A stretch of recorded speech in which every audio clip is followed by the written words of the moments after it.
نبی صلی اللہ علیہ وسلم نے فرمایا جس نے سورۃ البقرہ کی آخری 2 آیات رات کو پڑھی وہ اسے کافی ہو جائے گی. یہ بخاری کی روایت ہے. ٹھیک ہے.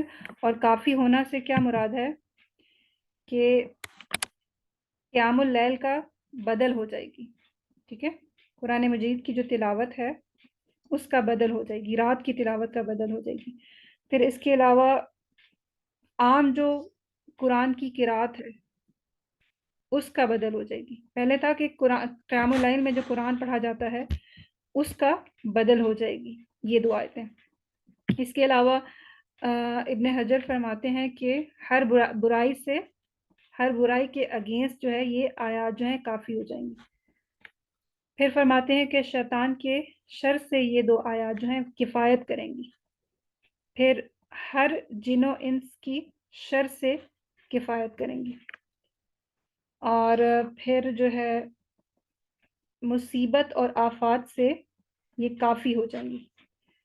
اور حافظ ابن حجر فرماتے ہیں کہ ممکن ہے کہ سارے ہی معنی حدیث شریف میں مقصود ہوں. اچھا، اس کے بعد جو ہے مسند احمد کی روایت ہے کہ رسول اللہ صلی اللہ علیہ وسلم نے فرمایا بے شک اللہ تعالیٰ نے آسمانوں اور زمین کی تخلیق سے 2000 سال قبل کتاب لکھ دی اور اس میں 2 آیتیں نازل کر کے ان سے سورۃ البقرہ کا اختتام فرما دیا. لہٰذا جس گھر میں 3 راتوں تک سورۃ البقرہ کی آخری 2 آیات پڑھی جائیں گی شیطان اس گھر کے قریب نہیں آ سکے گا. ٹھیک ہے. کون سی والی؟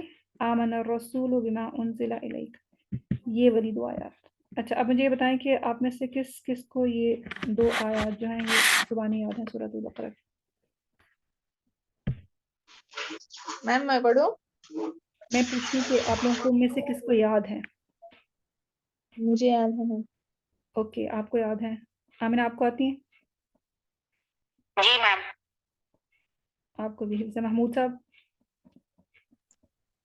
جی میم آتی تو ہے لیکن بیچ میں تھوڑی سی کبھی کبھی جو ہے نا وہ صحیح، تو اچھی پکی ہیں.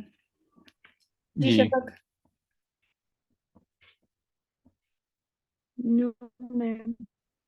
اچھا، نہیں آتی.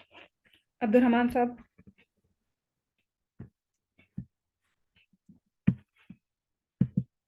جی میم. میں نے پوچھا کہ سورۃ البقرہ کی آخری 2 آیات حفظ ہیں آپ کو؟ جی یاد ہے میم، سناؤں کیا؟ نہیں، پوچھ رہی ہوں کہ یاد ہے یا نہیں. اچھا، رحمت جی اللہ یاد ہے. بتائیں. اوکے، صحیح.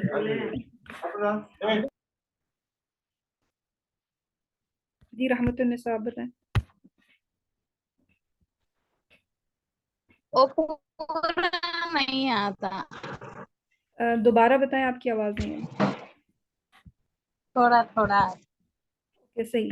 ٹھیک ہے. ہاں، چلے پورا نہیں آتا وہ. چلے کوئی مسئلہ نہیں، انشاءاللہ ہم یاد کر لیں گے اس کو. اچھا جی،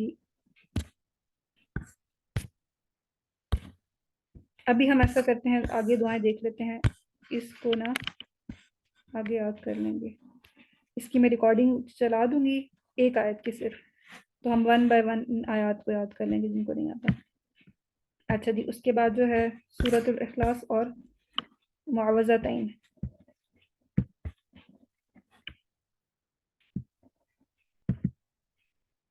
حضرت عائشہ رضی اللہ عنہا کہتی ہیں کہ نبی صلی اللہ علیہ وسلم جب اپنے بستر پر آرام فرماتے تو روزانہ رات کو اپنے دونوں ہاتھوں کو ملا کر ان پر سورۃ الاخلاص، سورۃ الفلق اور سورۃ الناس پڑھ کر پھونک مارتے. یعنی دونوں سونے سے پہلے بستر پر جب جاتے تو دونوں ہاتھوں کو ملا کر یہ جو تینوں کل ہیں یہ پڑھتے اور اپنے ہاتھوں پر پھونک مارتے. پھر دونوں ہاتھ جو ہیں اپنے پورے جسم پر پھیرتے جہاں تک ہاتھ جاتا، پہلے اپنے سر پر اور پھر چہرے پر اور سامنے کے بدن پر اور پھر پوری باڈی پہ. یہ عمل جو ہے اللہ کے رسول جو ہیں وہ 3 بار دہراتے تھے. کیا کیا پڑھنا ہے؟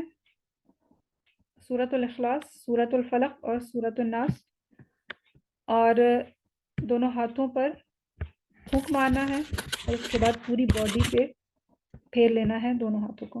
اور یہ عمل جو ہے اللہ کے رسول 3 بار کرتے تھے. آیت الکرسی یہ ہم نے لاسٹ ٹائم بھی حدیث پڑھی تھی, ٹھیک ہے, اور حدیث میں تھا کہ جو شخص بھی سونے سے پہلے آیت الکرسی پڑھے گا تو اللہ تعالیٰ اس کے قریب ایک نگران فرشتہ مقرر کر دیں گے جو اس کی حفاظت کرے گا. پھر اس کے بعد سونے سے پہلے سورۃ الملک پڑھنا. پھر اس کے بعد تسبیحات فاطمہ, ہر طرح کی تھکاوٹ کا علاج ہے. تسبیحات فاطمہ پڑھنا. حدیث دیکھتے ہیں, حضرت علی رضی اللہ عنہ سے روایت ہے کہ فاطمہ رضی اللہ عنہا کو چکی پیسنے سے بہت تکلیف ہوتی. پھر انہیں معلوم ہوا کہ رسول اللہ صلی اللہ علیہ وسلم کے پاس کچھ قیدی آئے ہیں, اس لیے وہ بھی ان میں سے ایک خادم کی درخواست لے کر حاضر ہوئی. اللہ کے رسول کے پاس کچھ قیدی آئے تھے اور حضرت فاطمہ جو تھی ان کو چکی پیسنے میں بہت زیادہ دقت محسوس ہوتی تھی, ان کو بہت زیادہ تکلیف ہوتی تھی, وہ بہت زیادہ تھک جاتی تھی. تو جب قیدی آئے تو حضرت فاطمہ جو ہیں وہ اللہ کے رسول کے پاس چلی گئیں تاکہ ان سے ایک خدمت گار کی درخواست کریں. تو اللہ کے رسول نے اپنی بیٹی کو کیا کہا؟ اللہ کے رسول نے فرمایا, جو کچھ تم لوگوں نے مانگا ہے میں تمہیں اس سے بہتر نہ بتاؤں؟ جو چیز تم مجھ سے مانگ رہے ہو خدمت گار, تو کیا میں اس سے بہتر چیز نہ بتاؤں؟ جب تم دونوں اپنے بستر پر لیٹ جاؤ تو اللہ اکبر 34 دفعہ, الحمدللہ 33 بار اور سبحان اللہ 33 ٹائم پڑھ لیا کرو. بس بے شک یہ عمل تم دونوں کے لیے اس سے بہتر ہے جو تم دونوں نے مانگا ہے. ٹھیک ہے, کس چیز کا کمپیریزن ہے؟ تسبیحات کا اور خادم کا. تو اللہ کے رسول نے فرمایا یہ تسبیحات پڑھنا جو ہے یہ تمہارے لیے بہتر ہے خادم سے, اور یہ جو تسبیحات ہیں یہ جو ہے تھکن کا علاج ہے, تکلیف کا علاج ہے. اچھا, اس کے بعد جو ہے نیکسٹ جو حدیث ہے صحیح بخاری کی ہے. اللہ کے رسول صلی اللہ علیہ وسلم جب رات کو بستر پر لیٹتے تو اپنے رخسار کے نیچے ہاتھ رکھتے اور کہتے اللہم بسمک اموت و احیا, اللہم بسمک اموت و احیا. یہ تو سب کو یاد ہوگی. اس کے بعد اللہ کے رسول جب سونے کا ارادہ فرماتے تو اپنا دایاں ہاتھ گال کے نیچے رکھ لیتے, پھر 3 مرتبہ فرماتے اللہم قنی عذابک یوم تبعث عبادک. یہ دونوں جو دعائیں ہیں اللہ کے رسول جو ہیں اپنے گال پہ ہاتھ رکھتے اور تب پڑھتے. جی, یہ جو سیکنڈ دعا ہے یہ آپ لوگوں کو آتی ہے, اللہم قنی عذابک یوم تبعث عبادک. اس کو یاد کر لیں یا نہیں؟ اس کو نہیں یاد کریں؟ آتی ہے. کس کو نہیں آتی پھر ہم یاد کر لیتے ہیں, جلدی سے بتا دیں. جی میم نہیں آتی, یاد کرنی ہے. اوکے, پھر اس کو میم مجھے بھی نہیں آتی. کون سے پیج پہ ہے یہ تو بتا دیں. کہ یہ کتاب کا پیج 113 نمبر ہے اور دعا نمبر 5 ہے. اچھا, قنی کا مطلب ہے مجھے بچا. اللہم اے اللہ قنی مجھے بچا, عذابک اپنے عذاب سے. کب؟ یوم جس دن, تبعث تو اٹھائے گا, عبادک اپنے بندوں کو. اے اللہ تعالیٰ مجھے اپنے عذاب سے بچا لینا جس دن تو اپنے بندوں کو اٹھائے گا. کلمات کا جو ترجمہ ہے اگر آپ اس کو یاد رکھیں گے تو دعا جو ہے آپ کو بہت جلدی انشاءاللہ یاد ہو جائے گی, اور جب آپ اس کو یاد کر لیں گے تو پڑھیں گے تو انشاءاللہ آپ کو اندازہ ہوگا کہ آپ کیا مانگ رہے ہیں اللہ تعالیٰ سے.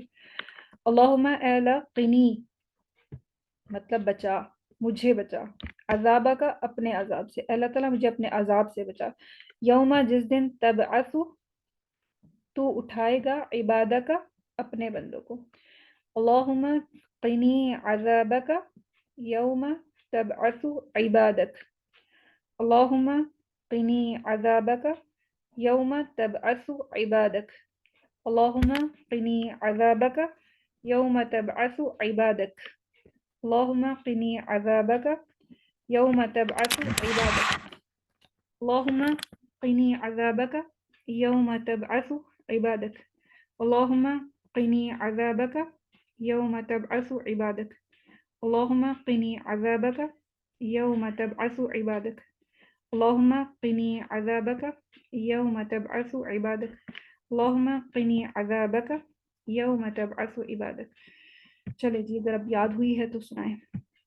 آمینہ.